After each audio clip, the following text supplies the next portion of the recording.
Greetings, everyone. This is James Pursley, licensed chemical dependency counselor and founder of Blackbread Enterprises. If what we talk about today you find interest in and you would like more information or even correspondence, please email me at jamesp@blackbread.net. Okay, so today's PSA is PSA 05, the grief and loss process. Now, some may wonder why we're going over the grief and loss process in regards to recovery. Okay? There could be many reasons for this. Excuse me. For me, anything that you have in your life that can put you in a position to lose your family, your job, your control, or your life in some cases, is something that needs to be removed from your life. The loss of substances will produce grief in your life based on the fact that you respected it, if you will, more than you did your family, your job, and in some cases, person's life. And it could be the reason for most of your problems. Could be. It's necessary to then go through the process of having acceptance on the direction that you want to go in. And in order to have that acceptance, you must grieve something in particular. I do want to say this. Grief, the process, okay, will always accompany a loss of some sort. But loss will not always produce grief. That makes sense? I mean, do you understand? I mean, some losses can be freeing, such as the loss of a bad tooth or a bad relationship or even your active addiction. Now, with your addiction, it was a coping mechanism, if you will, a defense mechanism to deal with your emotion that you couldn't handle. Right? You may think it's a situation, but it's more than it's the emotion. Okay? You manage that, you got the situation in check. And in order to get out of your active addiction, you have to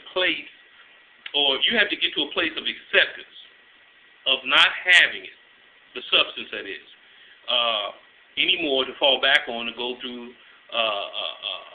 the crisis of the issue. Going through the stages of grief is necessary in order to get to the stage of acceptance. There are 5 stages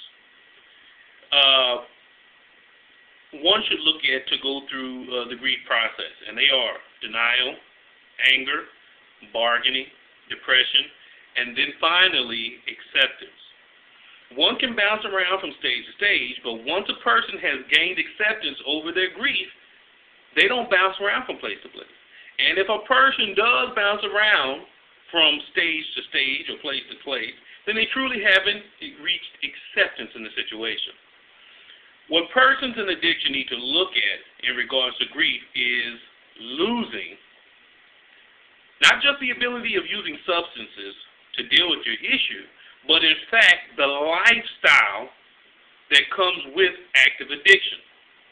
Now, on that note, there are some very specifics in each of these stages that one should look at when going through the process of their lifestyles and how they're grieving it, if you will. Okay, so for example, in the first stage of denial, people minimize what they should be doing or what they should be focusing on.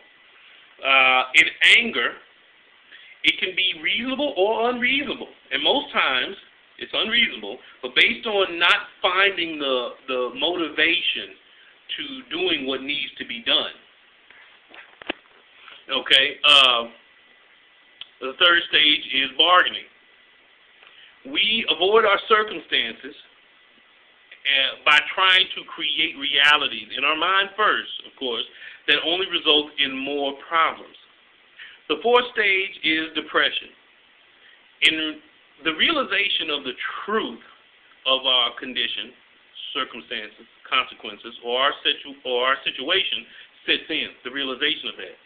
Then comes disappointment and mourning as a result. Okay? And once you go beyond that, you have stage 5, which is acceptance. Pain of the loss is embraced until it disappears. You work through it, okay? Grief has loosened its grip on us. Most important in this stage is adjustment and reorganization, because that's when it starts to occur.